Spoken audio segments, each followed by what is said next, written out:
Hello my friends, this is Dr. Beter. Today is October 29, 1978, and this is my audio letter number 39.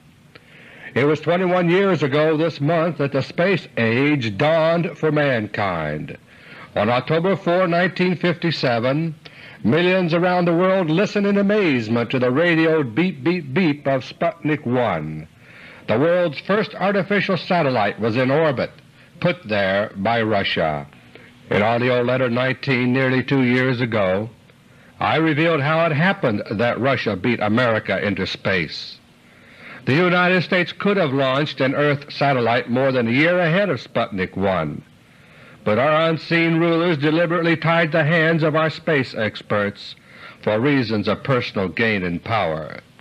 As a result, the honor of taking mankind's first step into space will belong to Russia for all the rest of human history. To one who loves America as much as I do, America's default at such an historic moment has always been a very bitter pill to swallow. And today it's even more crushing to see that, after a brief heyday in space, America has defaulted once again to Russia, and this time, as I revealed last year in AUDIO LETTER 26, it's permanent. But the history of mankind is more than the history of the United States or of Russia alone. And from a broader historical perspective, the shifting fortunes of America and Russia in space are just symptoms of far more basic currents in history. As the late great British historian Arnold Toynbee has shown, the history of man is a story of spiritual development in response to challenge after challenge. When challenges are met, there is growth. When challenges are avoided, there is crisis. And when challenges remain unmet, there is breakdown and disintegration of civilization itself. The unique challenge of the 20th century is the challenge of space. Given the hindsight of history, it was inevitable that the primary competition to meet this challenge would be between the superpowers of the 20th century, the United States and Russia. Today this competition has been resolved in favor of Russia, and even this outcome was foreshadowed by historical clues 2 generations ago. The key that unlocked the door to space, as everyone knows, was the rocket. Invented untold centuries ago in China, it was introduced to the West by an Englishman named Congreve. But it was only as the 20th century was dawning that the significance of the rocket for space exploration was first recognized. 2 men independently conceived of rockets in this way, one a Russian, the other an American. First came the Russian, Konstantin Tsiolkovsky, the father of Russian cosmonautics. As early as 1903, the year the Wright brothers flew their first airplane in America, Tsiolkovsky began publishing his writings on space rocketry. By 1913 he had already analyzed the most basic problems of rocketry and space travel, but in addition he had given considerable attention to the psychological and spiritual aspects of putting man in space. And to this day the Russian science of cosmonautics continues to stress these aspects of space travel far more than is the case in the West. Tsiolkovsky's speculations and calculations about space travel suffered the same fate as many other developments in Russia after 1917. The Bolshevik Revolution turned life in Russia into an existence marked by terror, hunger, and a struggle for bare survival. But meanwhile, half a world away in the United States, the other father of modern rocketry was at work. His name was Robert H. Goddard. In 1919 Goddard published his first writings on the subject of rockets. Like Tsiolkovsky, Goddard independently analyzed the earliest and most basic problems of rocketry. Meanwhile in Russia, the great Russian famine brought on by the Bolsheviks was getting underway. Within 2 years over 20 million Russians, the vast majority of them Christians, would die in stark terror, grinding hunger, and cannibalism. Russian rocketry, along with other forms of progress, had been thrown into the ash can by the Bolsheviks. In the United States, Goddard continued his work, which, like the American space program decades later, was preoccupied with nuts and bolts more than philosophy. On March 16, 1926, Goddard made history by launching a liquid-fueled rocket 200 feet into the air from a farm at Auburn, Massachusetts. At that moment, more than 50 years ago, the United States was in a position to leave all other countries far behind in exploring the eventual prospects of space exploration. But our secret rulers of that day were not interested in anything as frivolous as the vast reaches of outer space. Instead, they were busy consolidating their own gains from World War I and the Bolshevik Revolution in Russia. So Goddard's seeds of space travel fell on rocky ground here in the United States. When they began to bear fruit years later, it was not in America and not for peaceful purposes. It was in the work of German scientists at Peenemünde in their development of the V-2, the grandfather of the modern ICBM. In the Soviet Union, however, a discovery took place that was destined to lead one day to a very different perspective on space by the Russians. In 1927, the year after Goddard's historic rocket experiment here in America, a Russian scientific expedition succeeded in reaching the site of the Great Siberian Explosion of 1908. They had expected to find a giant meteor crater, but instead they found a mysterious blast area that has absorbed Russian scientists of all types for more than 50 years. As I told you last month, these studies led some time ago to a conclusion that is accepted as fact by Russia's present-day rulers. This conclusion is that the incredible Tunguska blast was caused by the accidental explosion of a crippled alien spacecraft 70 years ago. For this and additional reasons, the Russian leaders are convinced that we are not alone in the cosmos. As a result, the Russian approach to space is motivated by long-term factors that go far beyond the narrow economic and military goals typical in the West. Just 6 days ago, on October 23, an announcement was made in Moscow which received almost no news coverage in the United States. On that day, Russian astronomer Felix Zigel of the Moscow Aviation Institute made public the Russian answer to the Tunguska riddle. Zigel described the mammoth Siberian explosion as having been caused by a, quote, extraterrestrial probe, unquote, or in other words, a UFO. By allowing this public statement to be issued, the Kremlin confirmed what I told you last month. My friends, the Russians are tackling the exploration of space as the kind of spiritual challenge that Toynbee described long ago as the key to human progress. Meanwhile, the forces of Bolshevism, which halted Russia's early researches into space travel, have now ruined America's space program. The evil forces set in motion so long ago by our unseen rulers are now leading to self-destruction. Meanwhile, Russia herself is throwing off Bolshevism, and a new era is dawning in Russia and Eastern Europe. My 3 topics for today are: Topic number 1, Russia's hot pursuit of her Bolshevik enemies. Topic number 2, America's panic rearmament leading to national suicide. And topic number 3, the public signs of war to come. Topic number 1. Increasingly these days I am asked the same question over and over again, and that is, quote, if the Russians are after the Bolsheviks, why should they kill so many of the rest of us? After all, we haven't done them any harm. In fact, they are getting everything they want, so why go to war?" unquote. My friends, I've tried to explain these things over the past several months, and yet I do understand the confusion it is causing among some people. Many have not been aware of the vast international power wielded by the Bolsheviks, who disguise themselves in many ways. Those who do know about this satanic power have the opposite problem. They are tempted to think that the Bolsheviks are all-powerful, and therefore that Russia could not have freed herself from the Bolshevik grip. But the simple fact is, my friends, that things do change. In spite of the enormous power of the Bolsheviks, they have been overthrown in Russia.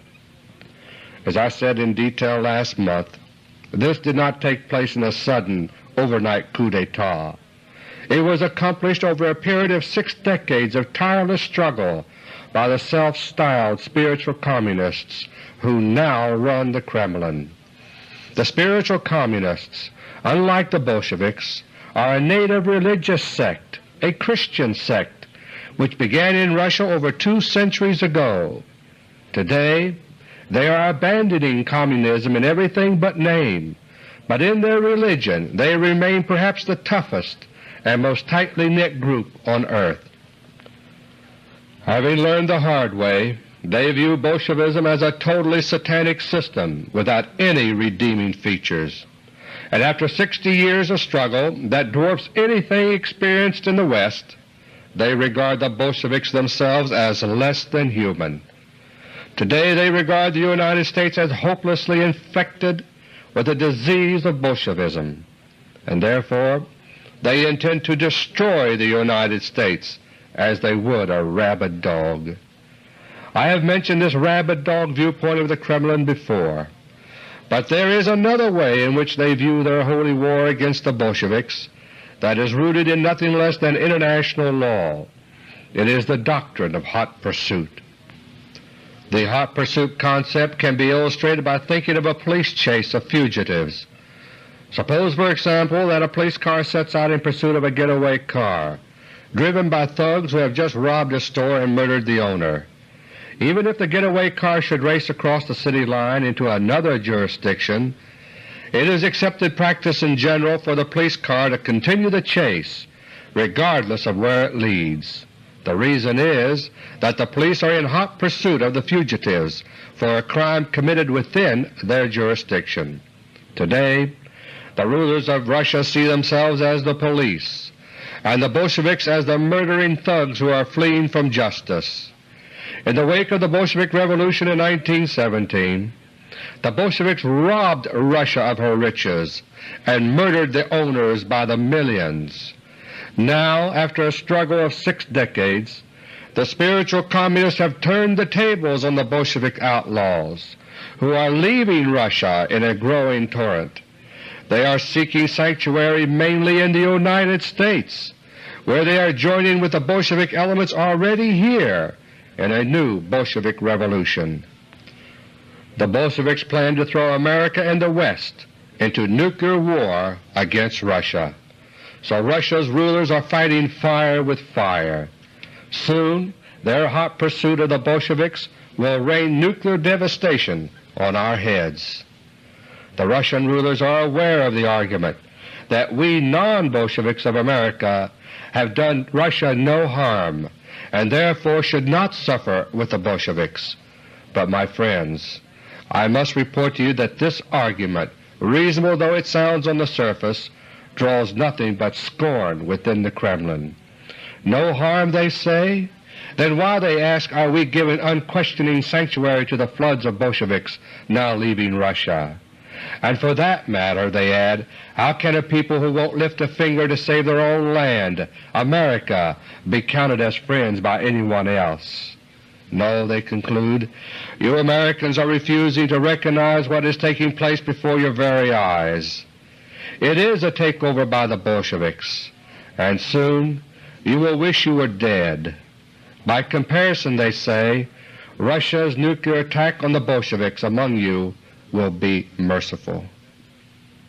The Kremlin is carefully keeping track of the new Bolshevik revolution now underway in the United States. It's more sophisticated now than it was 60 years ago in Russia, but the Russians know what to watch for. And the progress of this secret and quiet revolution is one of the indicators that are being used by Russian intelligence to gauge the time left to prepare for war. A key factor in the American Bolshevik Revolution is the economic turmoil now building up. Central to all of this is the collapse of the United States dollar. Over 5 years ago I described in detail the whole plan to collapse the dollar deliberately.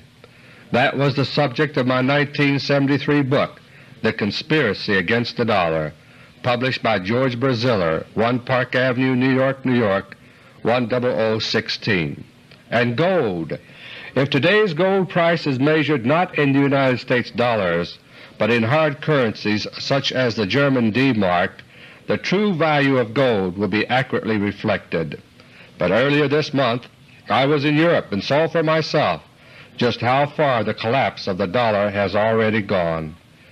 I've been to Europe innumerable times over the years, but this time I had a new experience.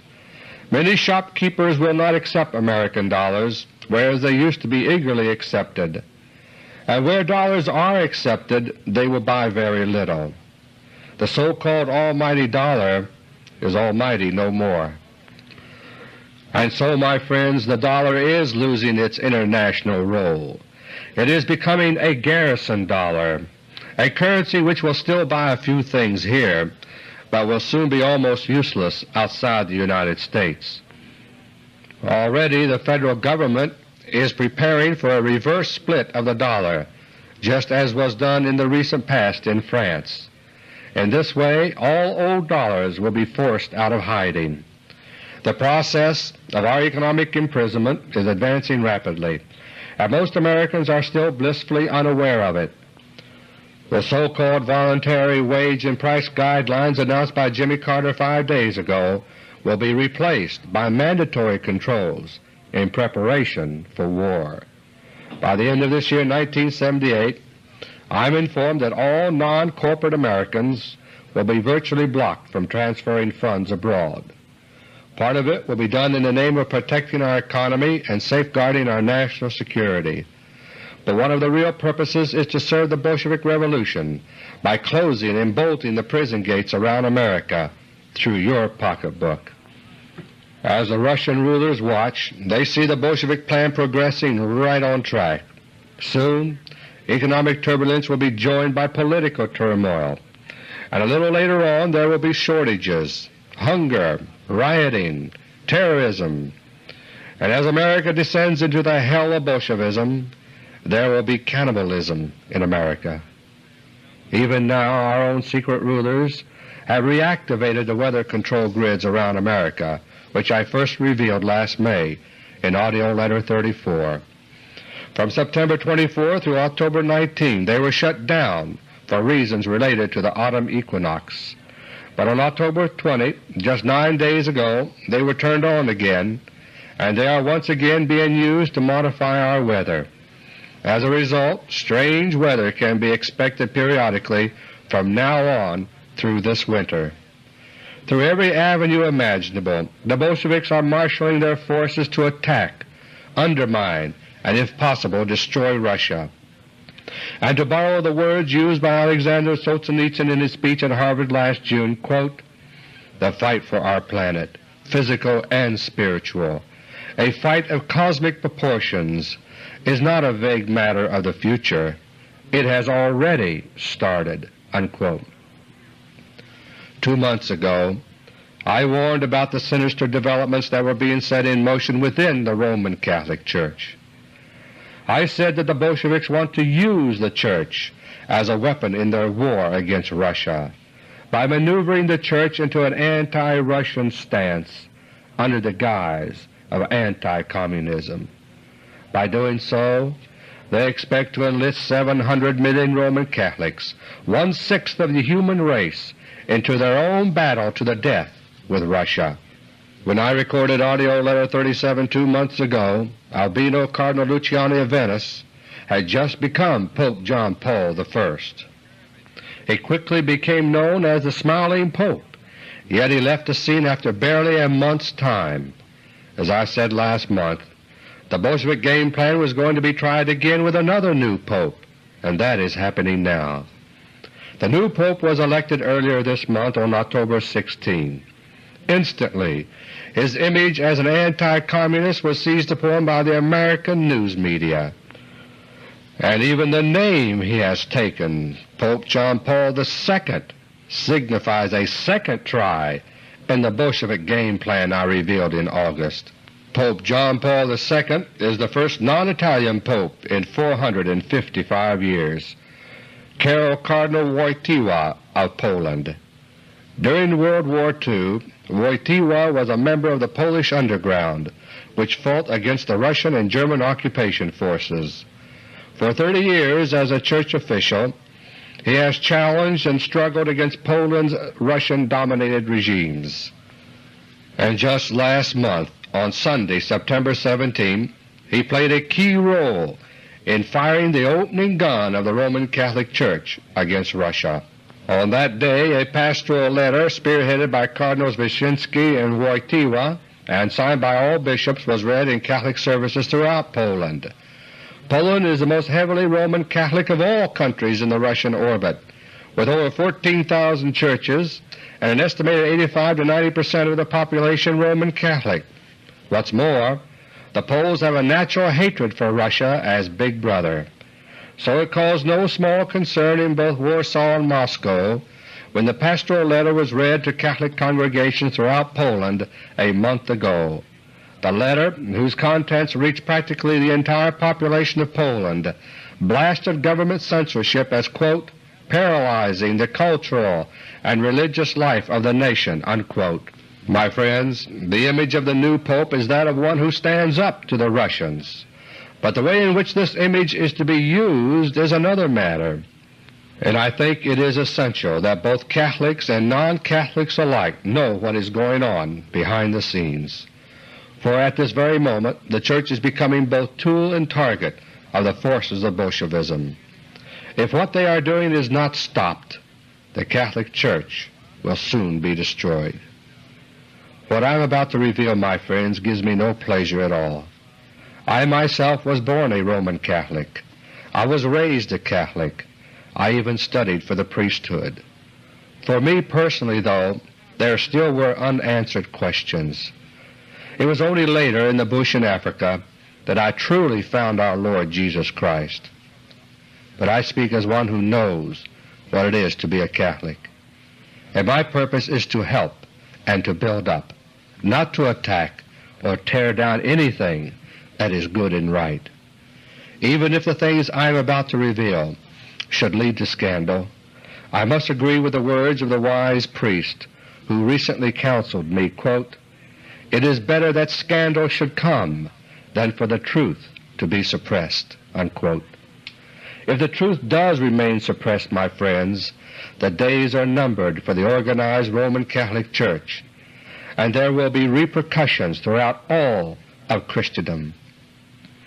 2 months ago, one of the briefest papal conclaves in history ended in a surprise election.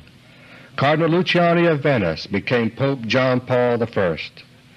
His election had been masterminded without his knowledge by a Bolshevik faction within the Vatican. It was thought that because he was a complete outsider to the Vatican power structure, he would be the ideal puppet pope, easily misled and maneuvered. Within weeks, while the world was still getting acquainted with this man called the Smiling Pope, the Wyszynski-Wojtyła pastoral letter was issued in Poland. But Pope John Paul I was turning out to be a disastrous choice by the Bolshevik manipulators. They were failing in their efforts to have imposed a flinty challenge to Russia under the guise of anti-communism. Instead, he was preoccupied with people and how the Church might best serve them, including the people of Russia. My friends, the stakes are high and the time is short, and the consequences for Pope John Paul I and for Catholics everywhere were tragic. He had been elected to an office he had neither expected nor wanted, and his reaction had been strangely prophetic. As reported by Newsweek for October 9, 1978, Pope John Paul I had been stunned at his election, and he had said to the other cardinals, quote, "What you have done to me, may God forgive you," unquote. It was almost an echo of the words of our Lord Jesus Christ nearly 2,000 years ago. As he hung dying on the cross, he said, quote, "Father, forgive them, for they know not what they do," unquote.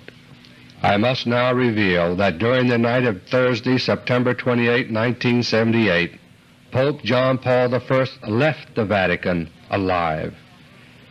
He did not die in his sleep that night, as reported by Vatican sources. He lived for 3 more weeks incognito away from the Vatican before finally being shot in the back of his neck by person or persons unknown. On October 4th, the funeral for Pope John Paul I was attended by tens of thousands of mourners and witnessed by television viewers in 31 countries. The body that lay in state was not that of Pope John Paul I, who was still alive. But as everyone knows who has ever lost a loved one, a lifeless body never looks the same as a living person had looked. And so, thanks to the mortician's art, no one questioned that the remains on view were those of Pope John Paul I. After that, even if he himself had walked into a church somewhere and announced, "I am the Pope," quote unquote, he would not have been believed. After all, people had seen the funeral on television, and they had read about it all in the newspapers. Pope John Paul I was still alive on October 16th, the day that his successor, Pope John Paul II, was elected. Since there cannot be 2 popes at the same time, this raises a thorny question: was the current pope legally elected?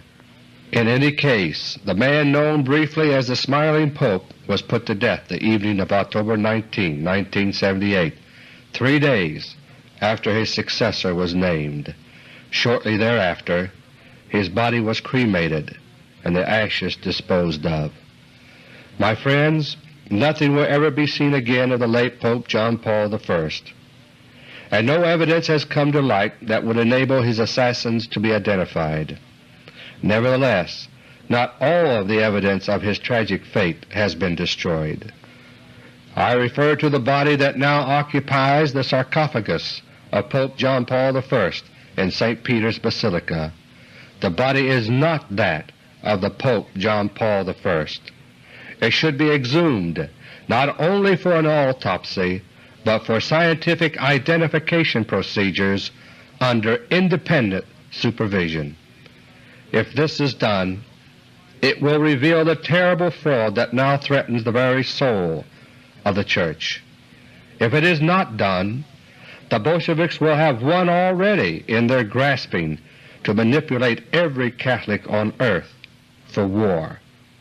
In that event, the Church will be used in the cause of Bolshevik warfare against a Russia that is becoming a Christian nation once again.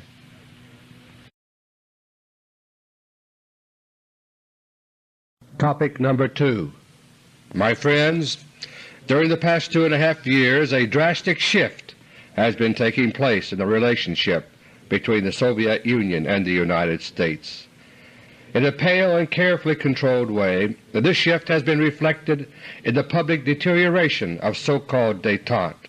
But behind the scenes, the real shift has been far more profound.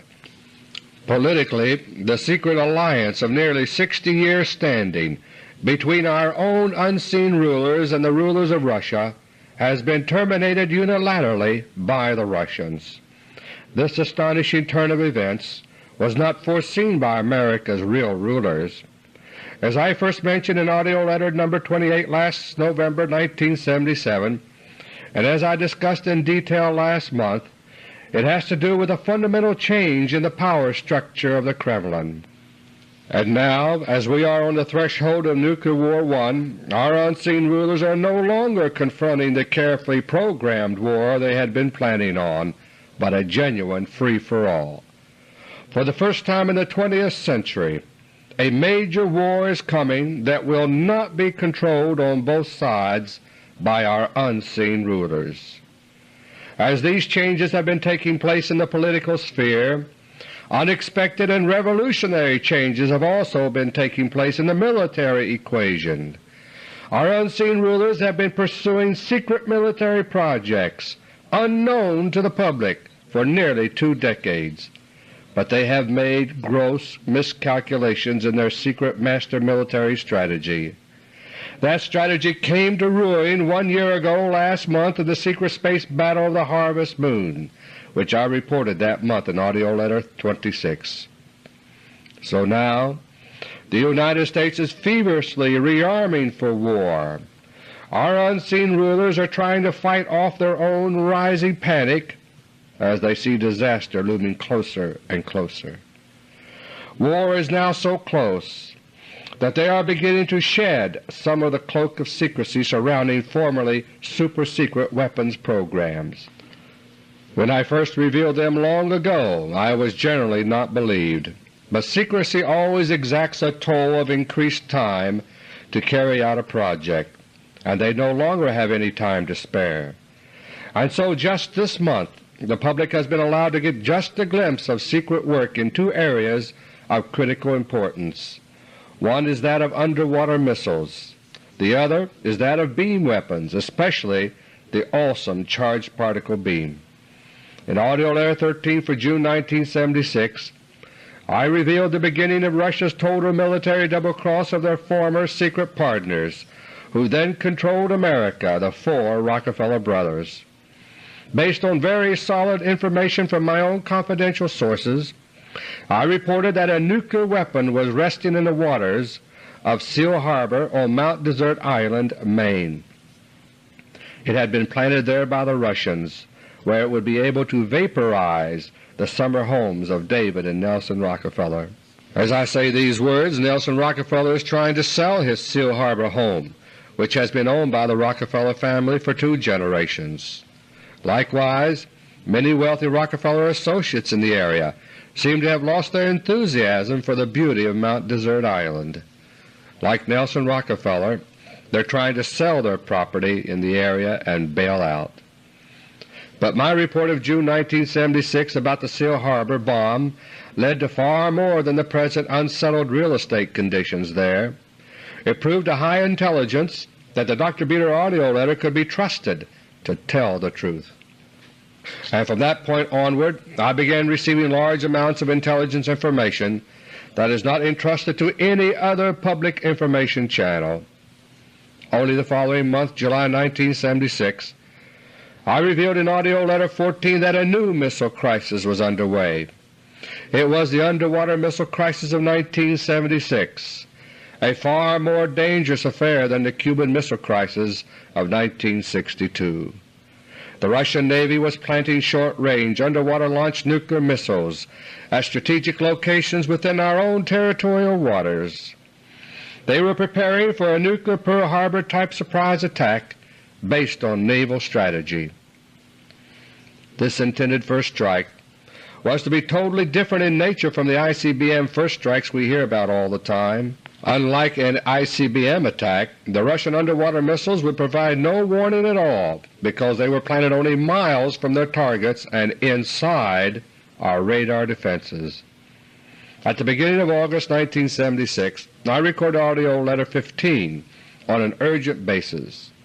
The Russian Navy was working fast and nothing at all was being done to stop it. There was only one hope, that the hands of America's military would be untied in time to avert imminent disaster. That slim hope lay in making the situation a public issue and bringing the United States government under sufficient public pressure to bring about appropriate action.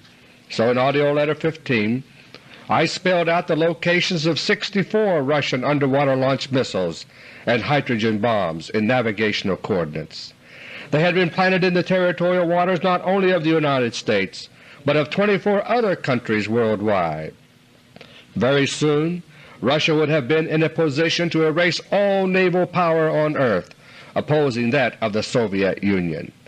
At the push of a button, launch commands would have flashed worldwide by satellite, and within moments coastal target areas all over the world would have begun vanishing in nuclear fireballs. My listeners responded by showering the Pentagon with tapes, telegrams, letters, and telephone calls. This unexpected and overwhelming public pressure did the job temporarily, and by the end of August 1976 the United States Navy had removed all the missiles and bombs in our waters. Likewise, those around Great Britain had been pulled out by the Royal Navy. In AUDIO LETTER 16 I reviewed the tense events that had been taking place. These included my meeting at the Pentagon that month on September 16, 1976, with General George S. Brown, then Chairman of the Joint Chiefs of Staff. By that time, many of my critics who did not have my information sources were ridiculing my exposure of the Russian underwater missile crisis.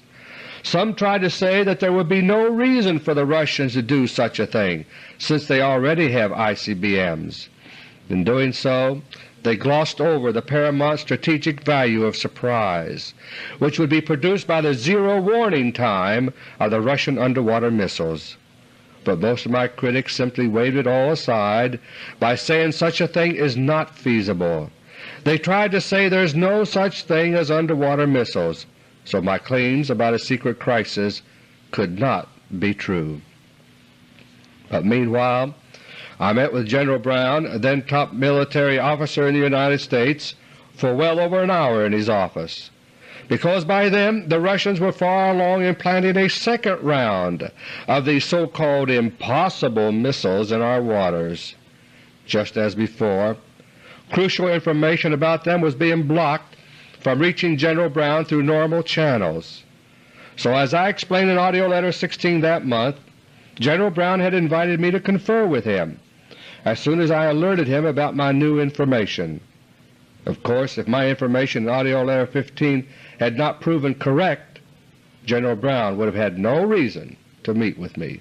Through the end of September 1976, General Brown continued to direct American activities to stave off the Russian underwater missile threat. But as I reported in AUDIO LETTER No. 17, the treasonous Red Friday Agreement, signed on October 1, 1976, by then-President Gerald Ford ended all that. Soon thereafter, General Brown was cut down.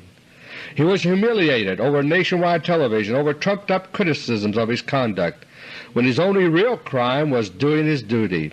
He was shown that he would have no chance of helping himself or America by going public in any way, as I discussed in AUDIO LETTER No. 17 and in AUDIO LETTER No. 23 for April 1977.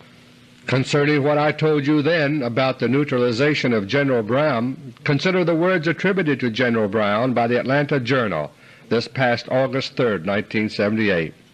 With regard to the usefulness of quitting in protest over a policy decision, General Brown was quoted as saying, "I was perfectly prepared to do it, but I had to ask myself, what good would it do?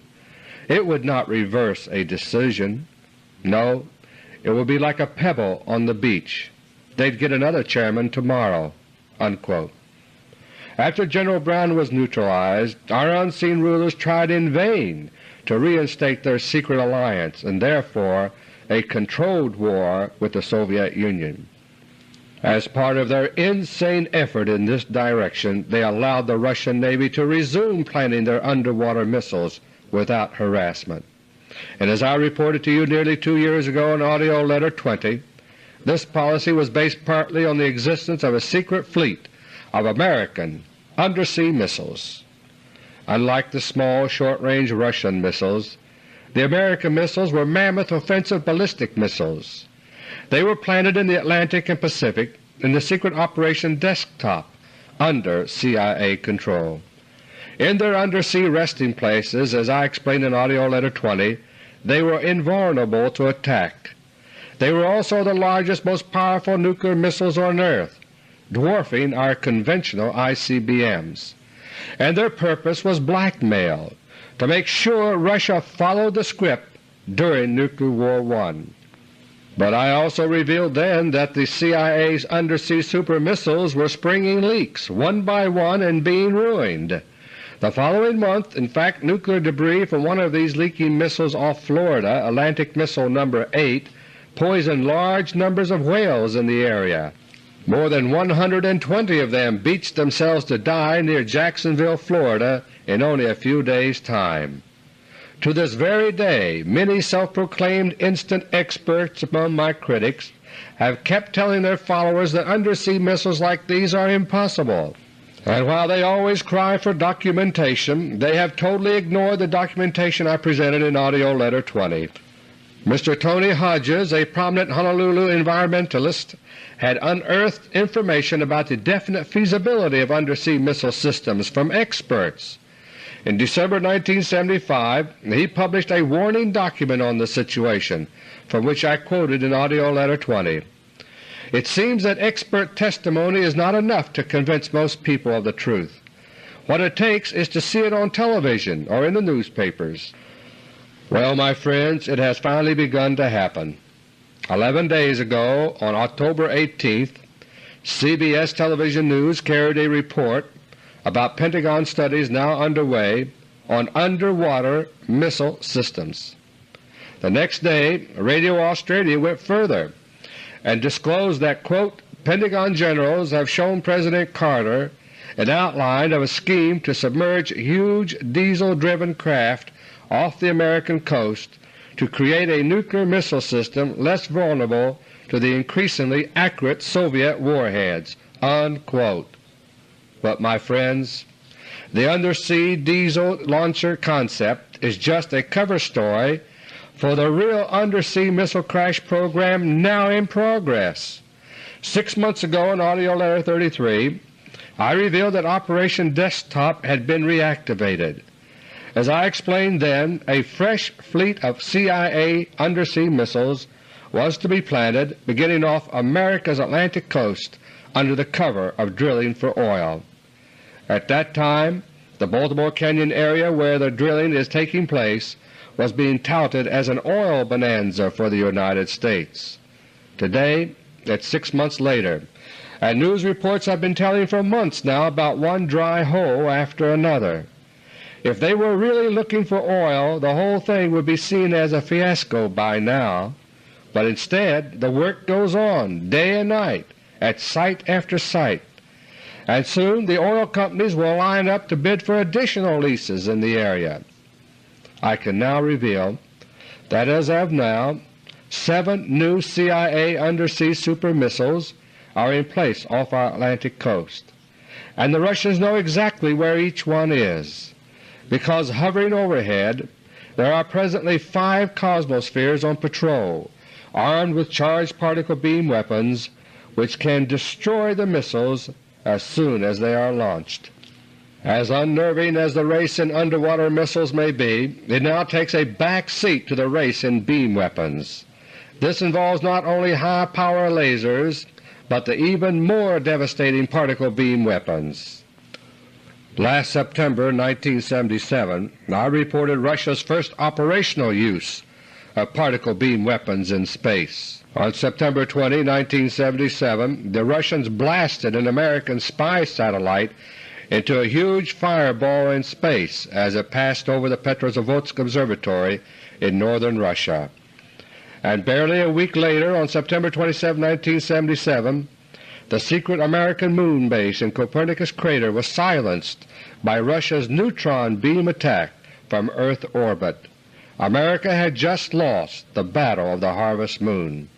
Immediately America was forced to stop short in her secret beam weapons race with Russia, for suddenly our unseen rulers were teetering on the edge of war itself, and Russia suddenly was calling the shots.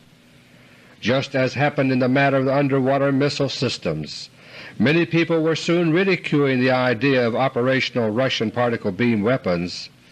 Such a thing, they said, was far in the future, if not impossible. But what I made public then was true, my friends, and now, after one short year, there has been a complete change in the public attitude of top American defense experts.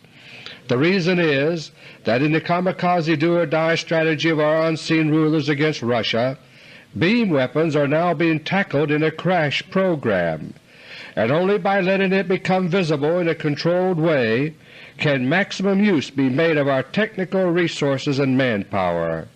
Most members of the general public probably have heard very little about the sudden new emphasis on beam weapons in the United States, but in technical circles, which is perhaps where it matters most, it is now very widely known.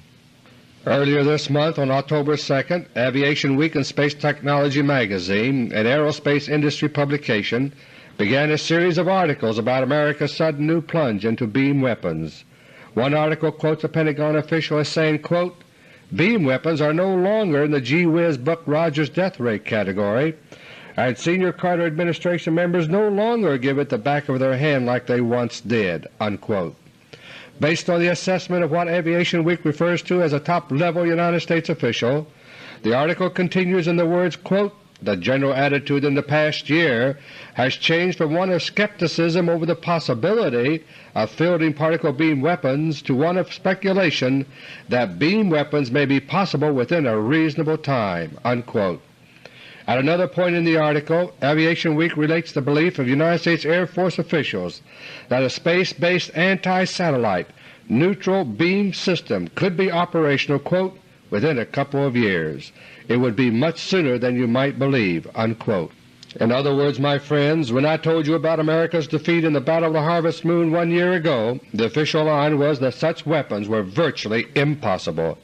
But now America's panic rearmament is underway. So now we are told these weapons are just around the corner. Nevertheless, we are supposed to perish the thought that Russia already has these weapons deployed. Because once we realize that, we will all know that our Bolshevik rulers are leading us into national suicide. All of our ICBMs and bombers will be of little use against a Russia defended with particle beam weapons. In his editorial of October 2 earlier this month, Aviation Week editor Robert Holtz, a highly informed American, said, quote, "Beam weapons offer the promise of reducing strategic nuclear weapons to a negligible factor in the future. If successfully deployed, beam weapons can end the long reign of nuclear terror introduced by the ballistic missile and its thermonuclear warhead." Unquote. My friends, the reign of nuclear terror spoken of by Holtz has already ended for Russia. As I reported last year, the Russian rulers signaled this fact on September 27, 1977, the very day that the Battle of the Harvest Moon ended in victory for Russia. That day, Soviet Foreign Minister Andrei Gromyko denounced the United States in a speech at the United Nations. In addition, I now quote the exact words I said in AUDIO LETTER 26. Gromyko added that the Soviet Union is now ready to halt underground nuclear tests for a while, even if others do not. The reason for this statement, which surprised everyone, is that the particle beam has now superseded other nuclear weapons as the front line of Soviet armaments." Unquote. To quote one further line from the Holtz editorial, "If the Soviets achieve this capability first, it will give them enormous crucial leverage in imposing their political will on the rest of the world." Unquote. My friends, the Russians have achieved the particle beam capability first, and as I explained last month, they are preparing now to dominate the rest of the world with it. Russia's rulers have no intention of permitting our unseen rulers to save themselves by means of panic rearmament, for Russia is monitoring not only the political and economic progress of the Bolshevik Revolution here, she is also keeping a close watch on America's war preparations. Russia's sheer momentum is so great that time is on Russia's side right now, and the military gap between East and West is growing wider every day. But as America's rearmament progresses, there will come a point when that gap will stop widening and begin to narrow. From that time onward, time will no longer be on Russia's side, so Russia will wait no longer. When Russia's advantage is at a maximum, war will come. Meanwhile, Russia's rulers are using the time remaining in efforts to neutralize as much of the world as possible before the war, as I explained last month. The real reason for Russia's determination to wage nuclear war on America, my friends, is the Bolshevik control that is now seizing our land at all levels. The only way to prevent war would be our own swift action to throw out the Bolsheviks and remove the threat they pose to Russia. Rearmament cannot save America, it cannot prevent war, and it cannot give us victory in war. It can only guarantee that America will endure the wrath of sabotage, geophysical warfare, nuclear weapons, particle beam weapons, invasion, and occupation. So by panic rearmament, the Bolsheviks are bringing on national suicide for the United States of America. Topic number 3. On the night of the Harvest Moon last year, Soviet Foreign Minister Andrei Gromyko delivered a sudden late-night message to Jimmy Carter at the White House. Government spokesmen and the major media portrayed the message as a breakthrough in the SALT II negotiations. But as I revealed 3 days later, Gromyko's real message was an ultimatum. The Battle of the Harvest Moon had just taken place in space, and in a stunning upset Russia had won. Ever since then the SALT talks have been a mask hiding the true face of Soviet-American relations. Time and again we the public have been told of encouraging progress on SALT. Time and again we have been assured that a SALT accord was, quote, 95% complete, unquote. And time and again this has been followed by reports of new snags, and the euphoria has evaporated. The cycle has been repeated over and over, and today, 13 months after the alleged SALT breakthrough, it is being done again. Early this month there was official optimism, quote, unquote. Now there is caution, quote, unquote. And even the alleged new snags are always over the same stale old issues, the backfire bomber and so on. But this month there was a change. 1 year ago this month I reported that Russia was pressuring the United States to surrender through secret provisions of a SALT II treaty to disarm America. But now we are committed to rearming in secret. Even if SALT II does come eventually, it will be purely cosmetic for propaganda on both sides. And this month Chief American Arms Negotiator Paul C. Warnke resigned. His specialty in arms matters has always been the dismantling of American military might, so he no longer fits the changed climate for war. Meanwhile war preparations are quietly speeding up on all fronts. Effective the 1st of this month, the length of basic training has been shortened throughout the armed forces. Also this month the biggest mobilization readiness test since World War II got underway for reserves in the National Guard. The exercise is codenamed Nifty Nugget and runs from October 10 through November 8. By stretching it out this way, maximum use is being made of routine weekend drill periods, thereby avoiding widespread public attention to such a major exercise. On the international scene, too, the urgency is becoming apparent. The 3 countries whose real estate is critical to the American First Strike Plan, namely Norway, Iran, and China, are increasingly in the news. As I explained in detail 2 months ago, American subcraft, that is, submersible aircraft, are to attack Russia's 4 cosmodromes from Norway and Iran. From China's Sinkiang province, Russia's 2 Cosmosphere installations in Siberia are to be attacked. But since late June, Russian intelligence ships have been stopping in northern Norwegian waters, scouting out the subcraft staging areas. And in August a large Russian spy plane crashed on a northern Norwegian island, further heightening the tension there. Iran, for her part, was devastated by a huge earthquake last month, brought about by Russian geophysical warfare, as I explained last month. Iran now wants to cancel purchases of 70 F-14 fighter bombers, 140 F-16 fighters, 31 F-4 Phantom jets, and 1,000 air-to-ground missiles. But what was praised most by Moscow radio was Iran's reported decision to back out of buying the so-called AWACS airborne spy system. It was to have been used along the border with Russia to monitor Russian military activities. As for China, the tug-of-war between East and West continues on the surface, but as I reported last month, Russia and China have already reached an agreement in principle for a secret alliance. And 6 days ago, on October 23rd, the Sino-Japanese Peace Treaty went into effect, and Russian geophysical warfare will force Japan to sign up with Russia soon. The great new Asian axis, Tokyo, Peking, and Moscow, which I warned about 5 years ago in my book The Conspiracy Against the Dollar, is coming into being. This month 4 American spy bases in Turkey were reopened for 1 year. The arms embargo against Turkey has been lifted, and on October 23 so was the arms embargo against Pakistan. The United States is now considering arms aid to Somalia, and behind the scenes American official behavior toward Rhodesia and South Africa is changing. It seems our unseen rulers want all the allies they can salvage for the coming war. My friends, as we are confronted today by the evil forces of Bolshevism in our midst and the threat of war, we should recall these words, quote, "We have no spiritual glow, no fervor, no fire against evil.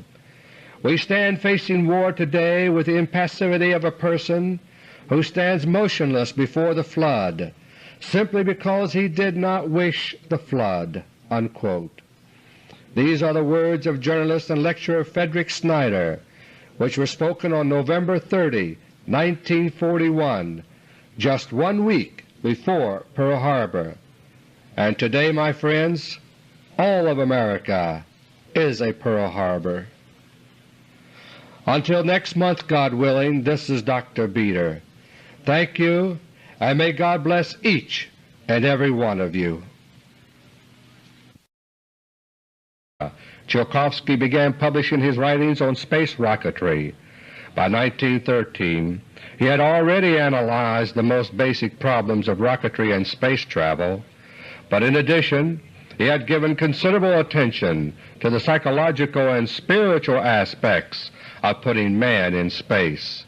And to this day the Russian science of cosmonautics continues to stress these aspects of space travel far more than is the case in the West.